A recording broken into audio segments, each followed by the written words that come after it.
Jadi kalau kita bicara tentang kapitalisme, bukan kapital dalam pengertian natural, modal yang saya ambil untuk saya konsumsi, tapi kapital di dalam proses sosial. Jadi kata kuncinya adalah ada proses sosial. Jual beli pasti ada nilai lebih yang dicuri itu. Buruh pasti akan ditekan upahnya tuh. Nah, sifat akumulasi yang semacam ini yang bertentangan dengan prinsip alam itu. Jadi kalau sekedar diambil, ya alam bilang ambil aja, nggak ada soal. Tetapi begitu mulai ada eksploitasi, efeknya pada ketidaksetaraan manusia.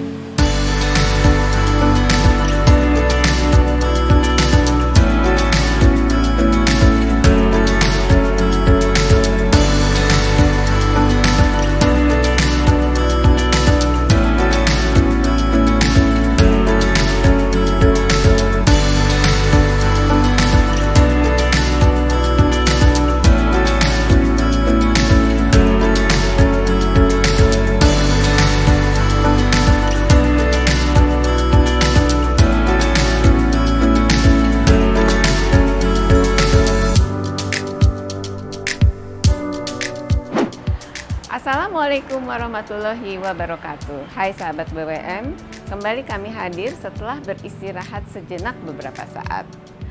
Tentunya bersama dengan dosen yang kehadirannya selalu dinantikan di channel ini, yaitu Bung Rocky Gerung.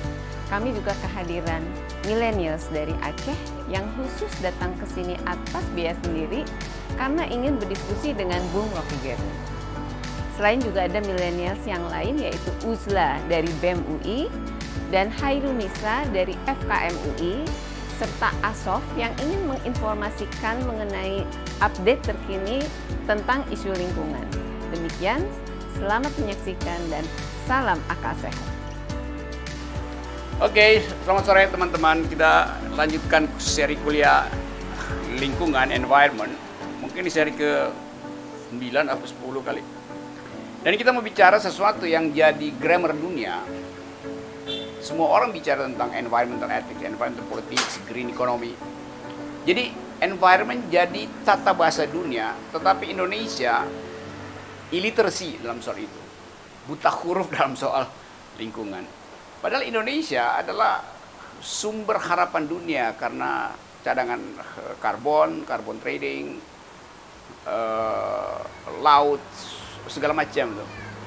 Tapi persoalannya, kenapa kita, bukan kita sebetulnya, kita di sini paham, kenapa pemerintah buta huruf terhadap environment itu. Seminggu lalu Presiden Jokowi mengeluarkan kepres atau kepres yang membatalkan undang-undang sebelumnya yang menganggap bahwa limbah batubara itu adalah bahan beracun dan berbahaya, B3 itu. Jadi dibatalkan status racunnya itu. Padahal seluruh dunia menganggap itu adalah racun kan. Nah, kita mau periksa apa penyebabnya, kenapa negeri ini tertinggal dalam peradaban yang memungkinkan kita merayakan kehidupan bersama alam. Jadi itu soalnya nih. Ini kuliah, jadi kita akan bahas sesuatu secara akademis dengan sedikit political tone supaya ada sensasi gitu. Ada Jamal dari Aceh. Terima kasih Jamal datang khusus untuk memantau perkembangan pikiran Indonesia dalam soal environment. Jamal belajar ekonomi dan sangat aktif dalam upaya untuk resolusi konflik, termasuk konflik yang disebabkan oleh perampasan tanah. Dan itu yang paling tinggi di Indonesia sekarang. Lalu ada Uzla. Sengaja saya kelirukan supaya dia koreksi sendiri tuh. Dari BEM Universitas Indonesia, belajar hubungan internasional di FISIP UI. Dan karena itu pasti paham bahwa salah satu keunggulan diplomasi yang disebut sebagai soft power adalah tukar tambah karbon. Carbon trading itu jadi andalan diplomasi dunia tuh. Dan Indonesia terikat di dalam apa yang disebut Paris Agreement, apa namanya itu, Conference of Party apa yang dibikin di Paris, dan kita sign tanda tangan kesepakatan itu tuh. Dan Nisa sudah pernah ikut kuliah ini, Nisa dari Fakultas Kesehatan Masyarakat, yang berupaya untuk menyehatkan akal publik yang justru sedang dikuras akal publik oleh para akal bulus. Nah, saya mau bahas itu, tapi dengan satu pikiran bahwa kita mau cari semacam keterangan teoritis mengapa di belakang kekuasaan beroperasi kepentingan yang justru merusak alam. Jadi itu tema hari ini. Itu pertanyaannya, mengapa kekuasaan tidak bisa ambil jarak dari kapital? Nah, kalau dibikin lebih konkret begitu kira-kira. Nah, kita tahu bahwa Presiden Jokowi memaksakan pembentukan Omnibus Law yang di dalamnya termasuk tata cara baru pengelolaan lingkungan yang kemudian kita beri kritik. Karena misalnya AMDAL yang adalah hak dari masyarakat adat, hak dari komunitas, hak dari pemangku kepentingan, hak dari legal standing yaitu LSM, hak itu kemudian diambil oleh negara. Jadi negara yang bisa menentukan AMDAL-nya lolos apa enggak. Nah, sekarang ada problem. Bagaimana kalau negara harus melayani kepentingan korporasi yang pasti menginginkan pelanggaran AMDAL? Pada siapa negara berpihak? Pada masyarakat adat? Pada 500 masyarakat adat di Papua? Pada 20.000 jenis pohon di Papua? Pada 150.000 serangga di Papua? Atau berpihak pada kapital yang berupaya untuk mengambil keuntungan, menguras alam, dan meninggalkan lubang-lubang tambang segala macam itu. Jadi itu masalahnya tuh. Kita sebut itu masalah political economy.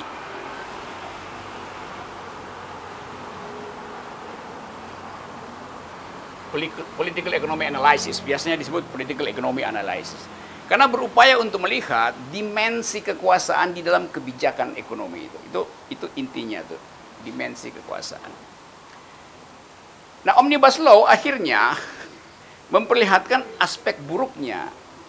Hal yang sebetulnya di awal udah kita perlihatkan bahwa Omnibus Law ini akan berakhir dengan perampasan hak-hak sosial masyarakat, hak-hak kultural tuh. Tapi kemudian kita kalah, masyarakat sipil kalah. Anak STM juga ikut demo waktu itu anti Omnibus Law, buruh juga dikontain. Dan sekarang kita lihat bagaimana Omnibus Law itu sebetulnya menjadi persembunyian dari oligarki itu. Jadi dugaan-dugaan yang secara political ekonomi bisa ditunjukkan, akhirnya diperlihatkan melalui fakta-fakta hari ini. Yang belakangan adalah pembatalan status B3 dari limbah batubara. Lalu kita dengar keterangan dari Menteri Kehutanan yang mengatakan bahwa itu sudah melalui kajian yang lengkap, kajian. Tapi kita bertanya, apa pikiran Walhi di situ? Apa pikiran Greenpeace di situ? Apa pikiran aktivis Aceh di situ? Apa pikiran BEM UI di situ? Apa pikiran ilmu kesehatan masyarakat di situ? Nggak ada keterangannya. Jadi negara memonopoli risetnya sendiri untuk memfasilitasi kepentingan oligarki. Jadi itu intinya sebetulnya kan. Nah, kita mau coba lihat di belakang itu ada konsep apa tuh. Tentu oligarki bekerja berdasarkan prinsip akumulasi. Prinsip yang kita kenal dalam sistem kapitalisme itu. Coba kita lihat sedikit loh apa yang dimaksud dengan kapital gitu. Kalau saya misalnya mengeksplorasi lalu mengeksploitasi hutan di Aceh, hutan di Papua, seorang diri, saya melakukan akumulasi tanpa efek disparitas itu. Karena yang saya kumpulkan ya kayu bakar. Yang saya ambil adalah 2-3 ekor musang yang lagi lompat-lompat di hutan gitu kan. Saya melakukan akumulasi karena hari ini saya akumulasi artinya tumbuh terus kebutuhan saya. Hari ini saya nangkap 2 ekor musang, 3 ekor burung, sekeranjang ikan, dan mungkin segerobak kayu bakar itu. Tetangga saya lakukan hal yang sama di hutan Aceh atau hutan Kalimantan. Saya dan tetangga saya lakukan akumulasi, menambah terus konsumsi. Tetapi tidak ada disparitas karena yang dia konsumsi sama dengan saya konsumsi. Dia konsumsi juga tuh. Jadi di situ ada kapital, tetapi dalam fungsi yang sifatnya habis dipakai untuk kepentingan konsumsi individu itu. Satu kali selesai. Itu prinsip dari kapital yang boleh saya sebut di sini dulu ya. Jadi kalau kita sebut kapital, dia berfungsi untuk produksi itu. Sehingga ada manfaat.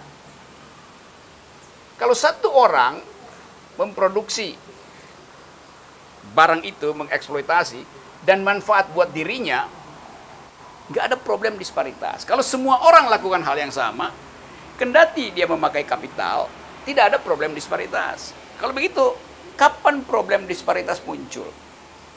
Ketika kapital itu masuk di dalam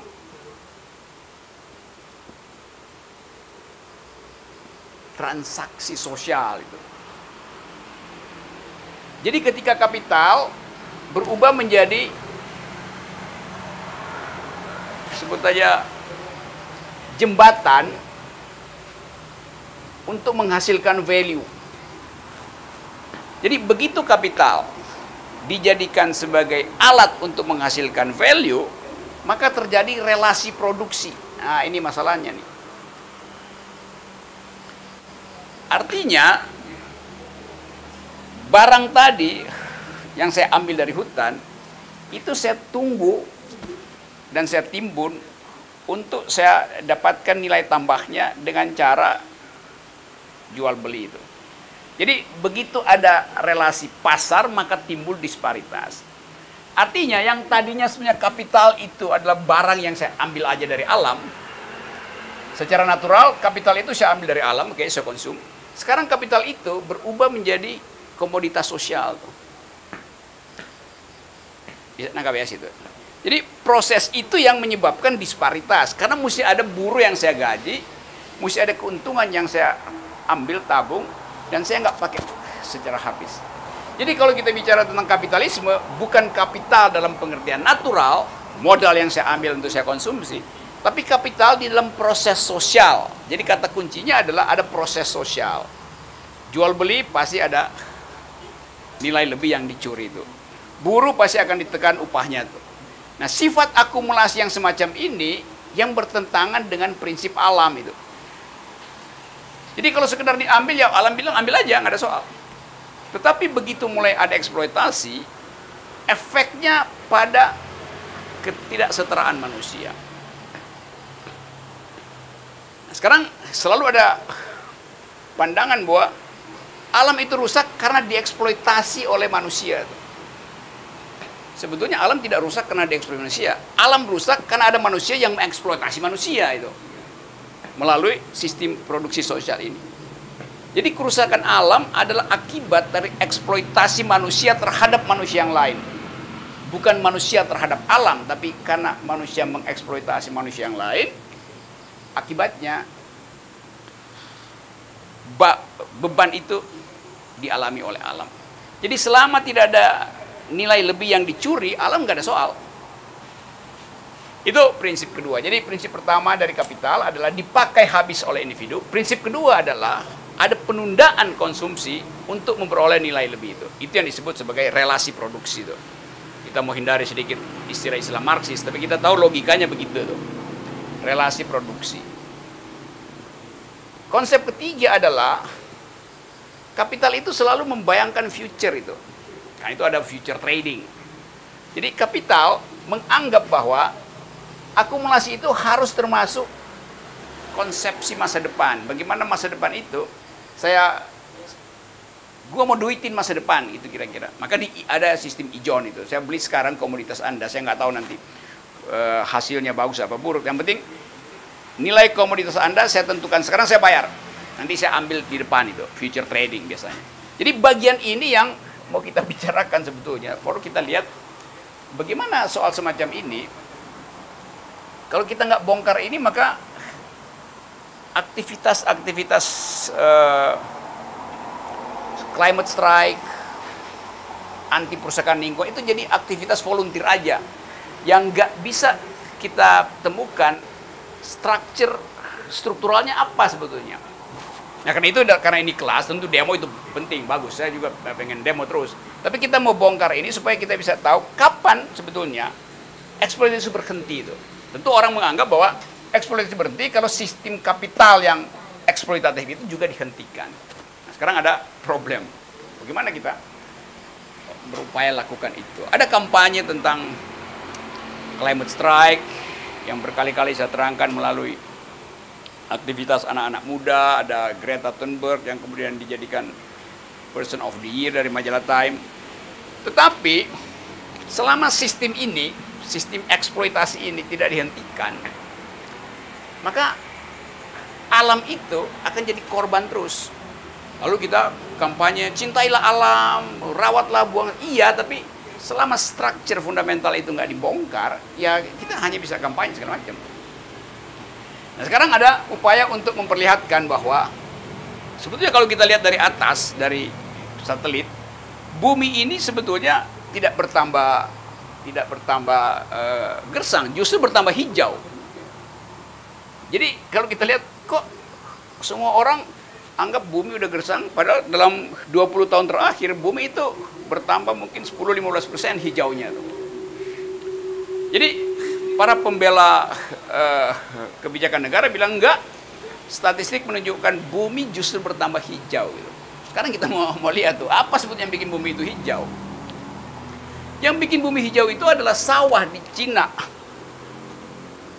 Warnanya hijau.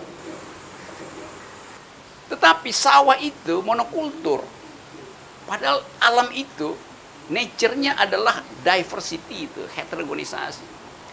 Jadi bayangin misalnya kalau ada oligarki bilang, dengan teknologi saya bisa bikin bumi ini jadi hijau dalam 20 tahun, seluruh bumi. Jadi dikupas dulu hutannya, dikuras batu baranya, terus dibikin sawah semua. Memang hijau, tetapi isinya adalah rumput golf, lapangan golf, dan sawah. Jadi kadangkala kita ditipu oleh sensasi bahwa secara statistik bumi itu hijau. Iya, hijau. Tetapi tidak ada diversity. Dan kita tahu hijaunya hutan itu beda dengan hijaunya lapangan golf. Jumlah oksigen yang disimpan di rumput lapangan golf itu beda dengan yang disimpan di hutan itu. Demikian juga jenis penguapannya cepat terjadi. Jadi soal-soal semacam ini ingin saya terangkan supaya kita punya peralatan untuk memantau pencitraan pemerintah itu. Sama seperti dikatakan, kita udah studi, udah riset bahwa ini baik. Lalu kita tanya pembandingnya apa itu? Riset pemerintah mesti ada pembanding riset LSM kan? Nah itu yang nggak ada tuh. Kalau LSM mau riset akan dihalangi itu oleh negara. Jadi ini soalnya mengapa kemudian hal lingkungan itu saya terangkan di awal, kita akhirnya buta huruf, illiteracy dalam soal environment. Nah mahasiswa BEM, mahasiswa Syakwala, mahasiswa UI tahu tentang problem ini sebetulnya. Tetapi satu hal yang agak merisaukan saya, diskusi akademis kurang dilakukan di kampus itu. Tentu saja kita dorong demonstrasi. Orang bilang ngapain sih diskusi, demo aja. Iya betul. Tapi untuk duel argumen di tingkat pembuatan kebijakan diperlukan pengetahuan teoritis. Jadi ini pengantarnya. Silakan siapa yang mau kasih tambahan variabel, nanti kita ulas. Iya, kedengaran ini? Iya. Oke. Mungkin perlu disadari juga kalau misalnya ekonomi itu nggak hadir secara di ruang vakum gitu ya.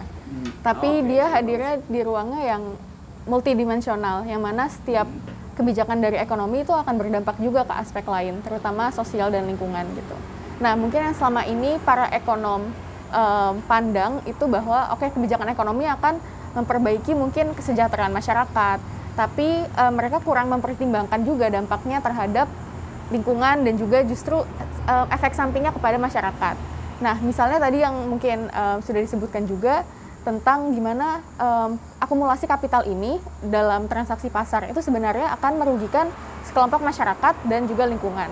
Nah, kalau misalkan kita lihat dalam misalnya Omnibus Law, RUU Minerba, dan juga mungkin kemarin kebijakan Perpres yang mana mengurangi atau mengklasifikasikan limbah batubara ini bukan sebagai B3, ini menunjukkan bahwa sebenarnya pasti masih ada kepentingan-kepentingan ya dari beberapa kelompok dalam dalam pemerintahan gitu, beberapa kelompok politik yang memang mendorong agar perekonomian ini berpihak kepada satu kelompok kepentingan saja gitu. Yang mana mereka akan diuntungkan oleh ekonomi, tapi kelompok lainnya, terutama masyarakat, itu akan dirugikan. Jadi mungkin variabel kepentingan politik ini sih dari yang oligarki itu yang masih harus perlu tadi benar didiskusikan lagi. Karena saya sendiri pun sama teman-teman mahasiswa juga kita ikut demonstrasi, climate strike. Tapi kita masih perlu menyeimbangkan juga dengan tadi diskusi akademis, dan juga kita harus membuat kajian-kajian yang bisa diaudiensikan, direkomendasikan kepada pemerintah. Jadi memang harus balance antara tadi demonstrasi itu dan juga studi dan kajian akademisnya sih. Oke, itu analisis yang bagus, karena bagian yang hilang dari percakapan di kampus adalah teorisasi itu. Dan saya ikuti lama kegiatan mahasiswa termasuk di UI yang dosen-dosennya itu nggak bisa lagi bikin analisa political ekonomi itu. Bahkan fakultas ekonomi, orang kalau masuk fakultas ekonomi di belakangnya sekarang ada FEB, Fakultas Ekonomi dan Bisnis. Padahal bisnis itu bukan ilmu ekonomi. Ilmu ekonomi kan nggak ada urusan dengan iklan segala macam, future trading yang sifatnya spekulatif. Jadi konstruksi teoritisnya itu seolah-olah terlalu berat sehingga mesti tambahin bisnis itu. Misalnya apa urusannya pemasaran dengan ilmu ekonomi kan? Pemasaran kan itu ilmu psikologi sebetulnya kan, karena mau menggugat kegairahan konsumsi orang. Nah, dulu di Fakultas Ekonomi UI masih ada mata kuliah namanya Ekonomi Politik. Faisal Basri yang ngajar. Setelah itu ada Khatib Basri ngajar. Saya berapa kali kasih kuliah tamu di situ. Jadi kalau kita lihat, atau di FISIP misalnya, masih ada mata kuliah Political Economy di FISIP yang membahas mulai dari Paul Baran, dependensia, analisa struktural, Wallerstein, sampai mungkin periode terakhir. Tetapi itu kemudian mata kuliah itu dipakai untuk memperoleh kredit supaya SKS-nya nambah. Dulu waktu saya masih kuliah di FISIP itu, saya juga kuliah di jurusan hubungan internasional. Teori-teori itu kita pakai untuk demonstrasi itu, untuk rapat poster segala macam tuh. Masih zaman Orde Baru tuh. Jadi kita belajar dependensi dalam upaya untuk memperlihatkan pada waktu itu analisa struktural dari Cardoso, lalu kita hubungkan dengan teori ideologi dari Laclau, hegemoninya Antonio Gramsci. Pada waktu itu kita bisa secara lengkap memanfaatkan teori sebagai alat perjuangan itu. Jadi kita diikat oleh kegairahan berteori, yunto aktivitas demo politik. Karena itu dia bisa konstan. Sekarang saya kasih kritik kecil pada teman-teman mahasiswa, kegiatan teorinya hilang itu, sehingga nggak ada ikatan bersama bahwa kita adalah intelektual yang ingin menghasilkan perubahan kualitatif, bukan sekedar perubahan kuantitatif gitu kan. Jadi mungkin nanti lewat pembicaraan ini teman-teman BEM mengikatkan kembali komitmen perubahan pada dalil intelektual itu. Sebab kalau enggak, nanti begitu dia punya kebijakan, dia juga akhirnya jadi pragmatis karena nggak diikat oleh semacam kimia intelektual gitu. Sama seperti kita lihat surveyor hari-hari ini, ada surveyor saudara Kodari, juga anak UI, juga aktivis dulu. Dia bilang bahwa Indonesia bakal pecah karena persaingan etnis dan agama, ras, unsur sara di 2024. Oleh karena itu, supaya nggak pecah, stabil, maka perlu 3 periode Jokowi dan wakilnya adalah Prabowo tuh. Jadi kita lihat cara berpikirnya tuh. Jadi dia takut Indonesia pecah, maka 3 periode harus dimungkinkan.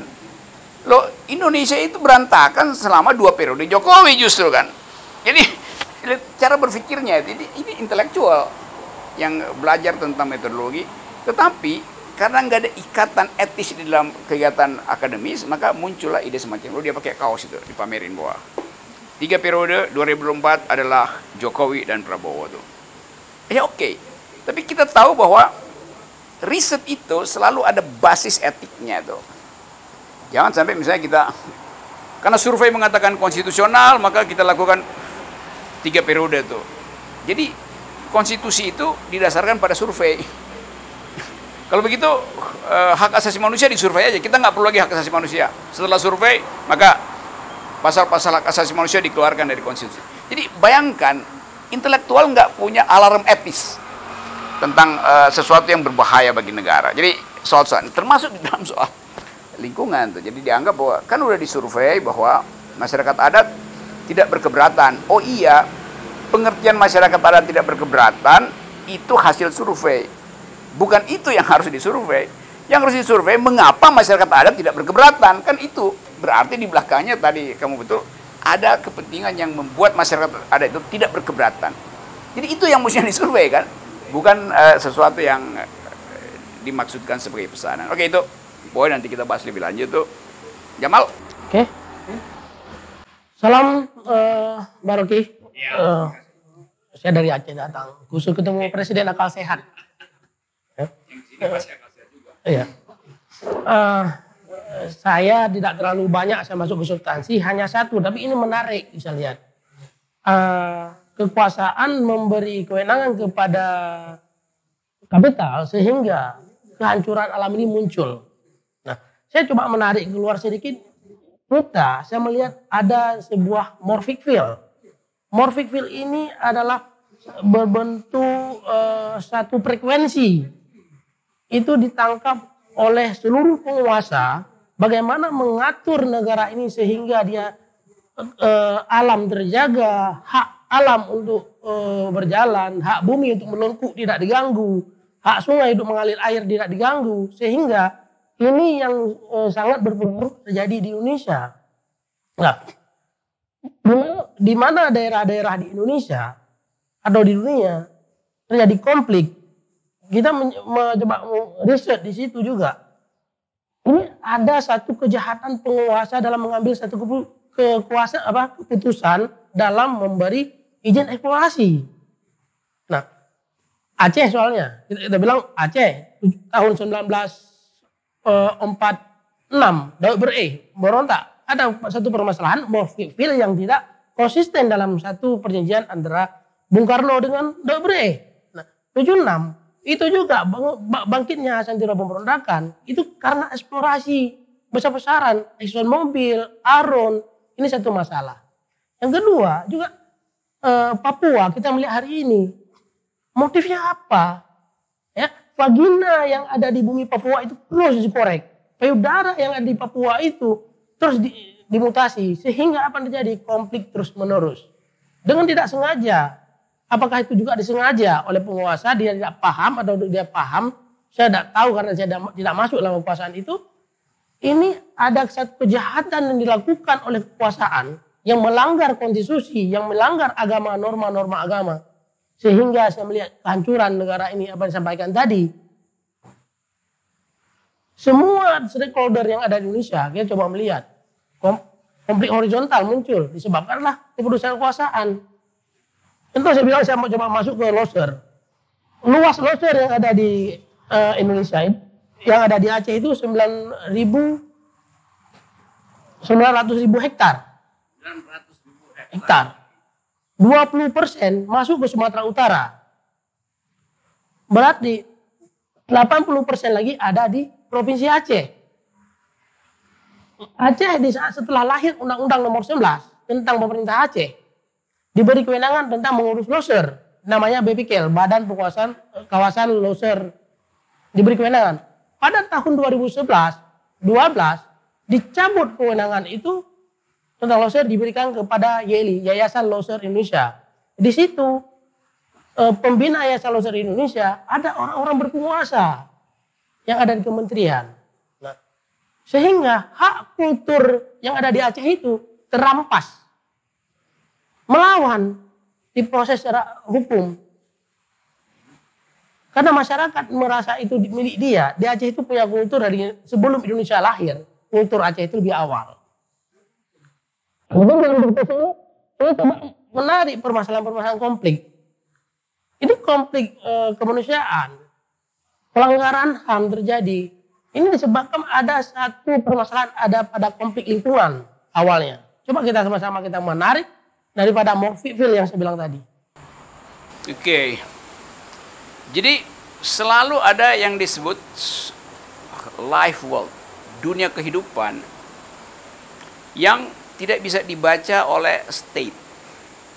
Jadi kalau negara gagal membaca persembunyian etis dari kebudayaan, dia menganggap bahwa yang etis itu hanyalah soal teknis. Karena itu misalnya dari proteksi negara dipindahin pada swasta, itu cuma soal teknis. Padahal tadi Jamal betul, komunitas itu punya semacam intrinsic value, melekat dengan si pohon, melekat dengan bau tanah di Leuser. Nah itu dianggap sebagai itu cuma soal teknis, kita bisa pindahin wanginya hutan Leuser itu ke dalam semprot pewangi ruangan itu, lalu selesai itu. Tapi pengalaman batin manusia dengan alam itu yang gagal dipahami oleh kekuasaan. Saya terangkan secara teoritis sebelum ke Nisa nanti ya, dua soal ini. Karena diingatkan tadi oleh Jamal tadi.